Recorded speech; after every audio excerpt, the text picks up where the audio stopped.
حضرت عمر رضی الله تعالی عنہ او یو غلام کیسه. یو ورځ عبدالله بن عمر رضی الله تعالی عنہ پر لار روان و چې ګوري یو غلام ناست دی او غلام ته نږدې یو سپی هم پروت دی. غلام د خورما سره ګوله خولې ته کړه، بیرته یې راوایستله او سپي ته یې وروغورځوله.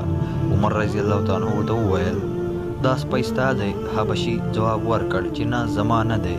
ده ورته وویل نو بیا دې ولې له خپلې خولې څخه ګوله ورته راوایستله او سپي ته دې ورکړه؟ حبشي غلام ځواب ورکړ چې د سپي له غبرګو سترګو څخه حیا راته درېږي چې زه یې خورم او سپی راته ګوري. عمر رضی الله تعالی عنہ ورته وویل چې ته آزاد یې او که غلام؟ حبشي ورته وویل چې زه د بني غزیره غلام یم. عمر رضی الله تعالی عنہ هغوی ته ورغی او پوښتنه یې وکړه چې دا غلام د چا دی؟ د غلام مالک ورته وویل چې دا زما دی. عمر رضی الله تعالی عنہ ورته وویل چې دا پر ما خرڅ کړه. هغه ورته وویل چې بس تا شو.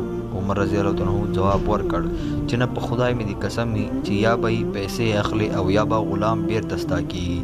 بیا یې غلام په پیسو واخیست او ویې ویل چې تاسې شاهدان ګرځوم چې د الله جل جلاله د رضا لپاره تاسو آزاد. حضرت عمر رضی الله تعالی عنہ غلام ته ورغی او زیره یې ورکړ چې مبارک شه الله جل جلاله ازادي در نصیب کړه او یو باغچه یې ورته وښودله چې دا باغچه هم ستا په ملکیت شوه.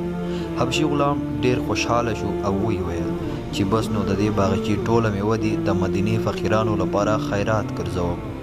عمر رضی الله تعالی عنہ ډیر حیران شو او غلام ته یې وویل چې درته حیران یم، ټول دی خیرات کړه سره له دې چې ته په خپله هم فقیر او ورته محتاج یې. غلام په ډیر قوي ایمان سره ځواب ورکړ چې الله جل جلاله څخه شرمیږم چې هغه پر ما سخا کوي او زه بیا په هغه کې بخل وکړم.